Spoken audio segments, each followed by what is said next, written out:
Fala, meu povo, beleza? Se liga. Vamos falar um pouco agora sobre o período napoleônico. Todo mundo já ouviu falar de Napoleão, todo mundo sabe quem foi Napoleão, então vamos falar um pouco sobre o seu governo, belezinha? Vamos lá? Então preste atenção, senta aí, pega aquela água marota, aquele cafezinho, aquele chazinho que você quiser tomar e vamos lá. Simbora!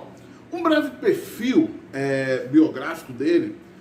Napoleão ele nasce em 1769 na ilha de Córcega, ainda no período pré-Revolução Francesa, tá? Muito próximo ali da Revolução Francesa. Então vamos lá. Quando a Revolução Francesa acontece, ele é um adolescente para um jovem, já se transformando na fase adulta. Então ele pega todo aquele movimento revolucionário, já conseguindo entender tudo aquilo ali, beleza?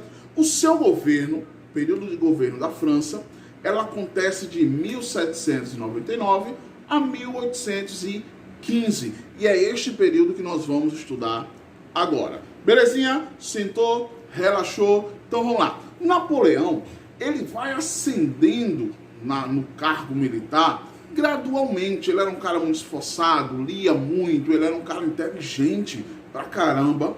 Só que ele também teve ajuda de algumas pessoas, não vamos dizer que é tudo mérito dele, ele teve ajuda de algumas pessoas, beleza? Então o que acontece?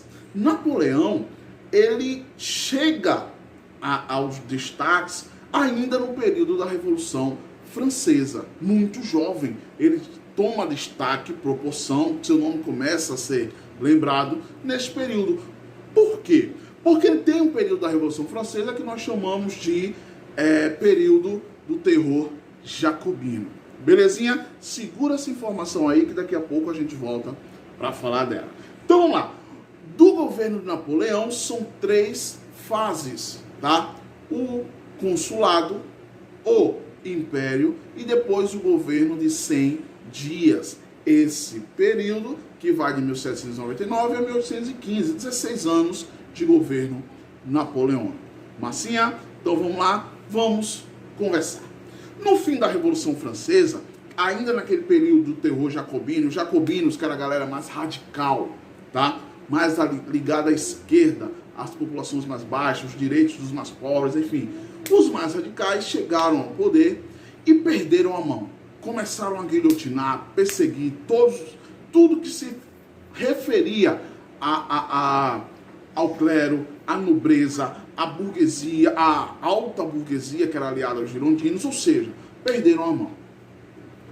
Este radicalismo deveria ser combatido, e para combater, tá, passa-se a chamar quem? Um jovem que está ascendendo politicamente, chamado de Napoleão Bonaparte. Ele iria ser o líder desta contra-revolução contra os jacobinos. Belezinha? Então vamos lá. Ele ganha tanto prestígio, essa revolta contra-revolucionária, vamos dizer assim, retira os jacobinos do poder, faz com que os principais, como Robespierre, Danton, sejam condenados, inclusive alguns guilhotinados também, belezinha? E Napoleão ele vai crescendo, ascendendo politicamente de uma forma fantástica, ganhando prestígio, destaque, até que em 1799, ele dá o chamado golpe 18 Brumário. Belezinha? Então vamos entender o que é isso. Golpe 18 Brumário. Foi um golpe de Estado aliado à alta burguesia e os militares que torna Napoleão um cônsul, tá? A França torna-se agora um consulado, onde Napoleão é o seu cônsul, vamos dizer assim, o seu líder. Belezinha? Então vamos lá, professor, por que 18 Brumário? Lembra aí que eu falei, no processo de Revolução Francesa, os nomes dos meses mudaram, tá? E Brumário era o nome de um mês agora francês, belezinha? E 18 é o dia, então aconteceu no dia 18 de Brumário, belezinha? Continuando, quando ele entra no poder como cônsul, tá? Que dura de 1799 a 1804, 5 aninhos. Quando ele entra, ele se torna esse primeiro cônsul e ele institui um bocado de medidas. Medidas restritivas como a censura à imprensa, tá? Só que Paralelamente, ele se aproxima novamente da Igreja Católica, que durante o período de Revolução, o Estado havia se separado, assim, se distanciado do clero. Agora, Napoleão se reaproxima da Igreja Católica, mas mantém a Igreja Católica sob o seu domínio.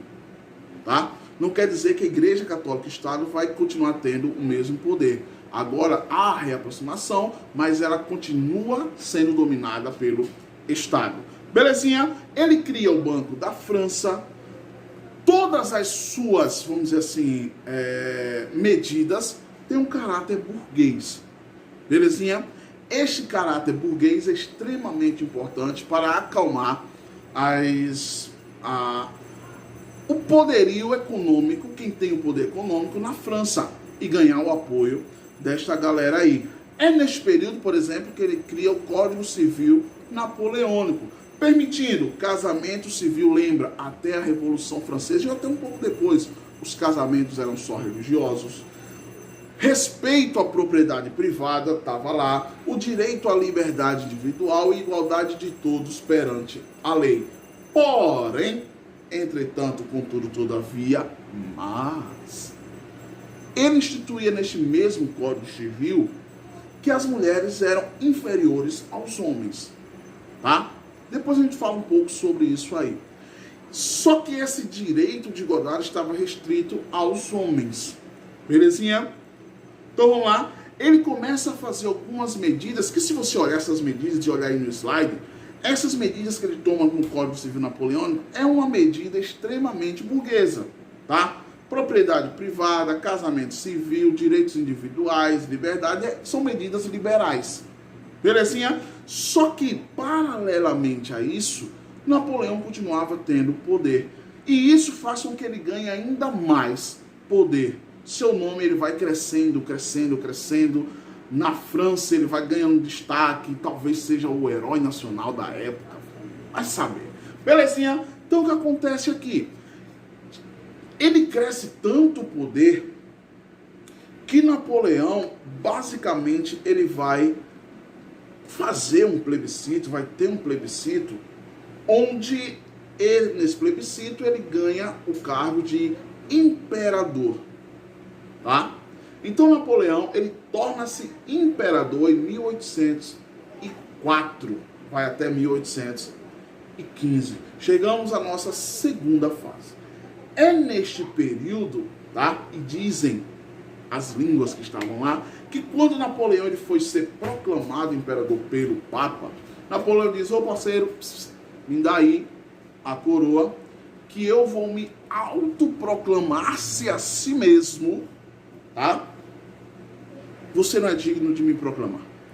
Isso é muito emblemático, porque isso mostrava um pouco, lógico, do ego inflado que Napoleão tinha, e principalmente mostrava que ele estava com poder, inclusive sobre a igreja. Ele não permite que o maior nome da igreja, que é o Papa, lhe coroe. Ele diz: opa, ninguém é digno de me coroar, só eu. Então ele era um cara extremamente humilde. Vocês estão vendo aí. Então vamos lá. O que acontece? É nesse período que Napoleão se consolida como um grande conquistador. Ele já vinha conquistando um pouco antes, ainda no consulado, mas é nesse período aí que ele se consolida como um grande conquistador, tá? E para ganhar apoio, ele oferece título de nobreza a membros da sua própria família e a membros da burguesia, pessoas muito ricas que viam nele uma solução para enriquecer ainda mais. Belezinha? Então vamos lá. Paralelamente ao que ele fez dentro da França, fora da França, ele começa a entrar em algumas tretas econômicas. Preste atenção. Napoleão era um cara extremamente egocêntrico. Vocês perceberam isso? Então o que acontece? Entre Napoleão e a sua simples vontade de conquistar toda a Europa, deixar toda a Europa sob os seus pés, existia um problema. Qual era o problema? Uma ilha chamada Inglaterra. Exatamente. A Inglaterra ela tinha um poderio econômico dentro da Europa. É a Revolução Industrial, produzindo muito, vendendo muito, consumindo muito. Então o dinheiro lá na Inglaterra estava circulando. Para Napoleão conquistar este feito, o que é que ele faz? Temos que derrotar a Inglaterra. E ele tenta, nessa batalha aí que você está vendo, no quarto tópico, chamado Batalha de Trafalgar, em 1805. Napoleão conhecia, vamos dizer assim, o seu exército e confiava muito nele. Só que teve um pequeno problema. Sabe qual? A Inglaterra é uma ilha. Para chegar até a Inglaterra, no período só com navio. E aí é que estava o problema. A Marinha Britânica era a topzera das galáxias. Belezinha? Então o que acontece?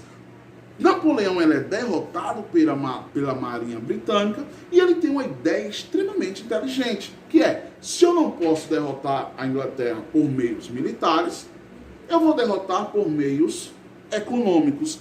E como? Algo que você conhece, você que está aí deitado na cama, sentado no sofá, sentado em algum lugar, tá em onde você estiver, chamado bloqueio continental. Isso influencia muito, inclusive, a vida do Brasil. Belezinha? Então Napoleão diz, olha, vamos instituir o bloqueio continental contra a Inglaterra. E o que é isso, professor? Vamos lá? Bloqueio continental era aquela prática que ele proibiu qualquer nação comercializar com a Inglaterra. Belezinha? Então dizia o seguinte, olha, qualquer nação deveria fechar os seus portos para a Inglaterra, não comprar, não vender, não fazer comércio, e vocês vão viver de boa. De boa. Mas caso contrário queiram, eu vou ter que invadir o seu trono, vou ter que tomar o seu trono, talvez você morra, talvez. Mas aí a escolha é sua, de negociar ou não. Traduzindo, Napoleão disse, eu vou quebrar a Inglaterra na sua economia. A Inglaterra precisava de mercado consumidor. Sem mercado consumidor, seus produtos iriam ficar estocados. O preço cai. O que acontece com a economia da Inglaterra? Quebra. Belezinha? E Napoleão sabia demais disso aí. O que é que Napoleão faz? Ninguém comercializa com a Inglaterra. É por causa dessa treta que a família real chega aqui no Brasil. Não vamos entrar nesse detalhe, que isso aí já é outro assunto. Depois a gente fala sobre isso. Belezinha? E Napoleão, basicamente, ele vai conquistando algumas nações. Por exemplo, na Espanha, ele coloca seu irmão Zé Bonaparte, tá? O que também influencia na independência das colônias espanholas aqui na América. Depois a gente fala sobre isso também. Então o que acontece? Basicamente, este bloqueio continental faria com que a Inglaterra quebrasse.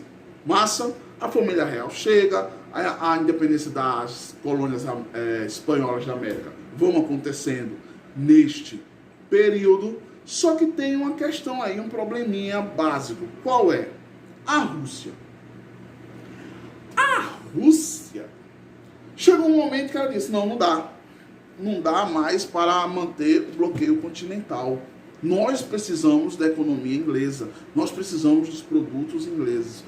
E basicamente a Rússia diz, olha, vamos voltar ao nosso comércio. E continua comercializando com a Inglaterra. Napoleão descobre. O que acontece? Vamos invadir a Rússia. Então o que acontece? As tropas napoleônicas invadem a Rússia e basicamente até vencem algumas batalhas com facilidade. Era um exército fantástico. Belezinha? Só que o exército russo, ele pratica o que nós chamamos de tática de terra arrasada, que é destrói tudo, terras, indústrias, fábricas, e vai embora. Quando o exército Napoleão vai avançando em direção a Moscou, capital da Rússia, ele não encontra mais nada. Ao contrário, encontra sim. Encontra o quê? Um frio desgraçado. O que acontece? O exército russo, sabendo disso, foge. O exército napoleônico vai entrando, o exército francês vai entrando na Rússia e se encontra com o seu pior inimigo, o frio russo, que chega a bagatela de menos 30, menos 40 graus. Fácil, fácil. Tá? Isso é mortal para o exército francês, que vai ficando sem comida, vai ficando sem suprimentos, muitos vão morrendo. Só para vocês terem uma ideia, de 95% a 98% do exército napoleônico morre por causa do frio. Napoleão volta para a França com seu exército. O exército napoleônico volta, na verdade, tá? Apenas com 2% do contingente que foram invadir a Rússia. O que acontece? Napoleão sofre uma derrota esmagadora e acaba perdendo seu poder. Ele vai enfraquecer. É nesse momento que as forças oposicionistas, as alianças de outros países vão invadir a França e vão prendê-lo, obrigando a abdicar no Tratado de Fontainebleau em 1814. Ele é preso na ilha de Elba. Tá pegando aí? Belezinha? Só que ele fica preso por pouco tempo, porque num auxílio entre o dinheiro da burguesia e os militares, ele consegue fugir, ele é libertado e volta para a França, tá? Para governar. Esse é o terceiro período de 100 dias. Presta atenção, Napoleão fica só exatamente 100 dias porque as alianças dos outros países voltam a atacar Napoleão e na Batalha de Waterloo ele é definitivamente preso e exilado na ilha de Santa Helena, de onde não sai mais, onde ele morre em 1821. Belezinha? Então, em resumo, o período napoleônico é esse, dividido em 3 períodos e começa a ruir onde? Com a derrota na Rússia. A derrota para o exército russo? Não, a derrota para o frio russo. Futuramente, no século seguinte, tem um cara que vai cometer o mesmo erro. Qual é o nome desse cara? Hitler. Não estuda história. Se estudasse, veria que não se pode invadir a Rússia quando? No inverno. Pois é. Belezinha, galera? Se ligou aí? É só um resumo do que nós já vimos em aula sobre o período napoleônico. Massa, e é um período extremamente complexo, porque é um período de consulado, depois torna-se império, e depois que Napoleão sai, é feito o que nós chamamos de Congresso de Viena. Qual é a ideia do Congresso de Viena? Congresso de Viena tinha a ideia de redesenhar as fronteiras como era antes de Napoleão. Porque Napoleão vai conquistando, as fronteiras elas vão mudando. Tá? A França ganha território, os outros países vão perdendo território. Então a ideia era, primeiro, redesenhar o mapa europeu no período pré-napoleônico. Segundo, entregar novamente o poderio desses países às famílias que tinham poder antes de Napoleão. Se ligou? Massa, entendeu isso aí? Então é neste período, por exemplo, que há pressão absurda para que Dom João volte para a Portugal. Massa? Então ele deixa seu filho aqui, enfim, isso é outra história. Belezinha? Então isso é extremamente importante porque as conquistas e a política de Napoleão vão influenciar diretamente em vários outros países e nas histórias de vários outros países, inclusive do nosso Brasil. Massinha, galera, abração, se liga, qualquer dúvida pode vir direto aí no direct, no Instagram, Herbert_historiador, e tira a dúvida lá. Belezinha? Quem não me segue lá. É nóis. Falou. Fui!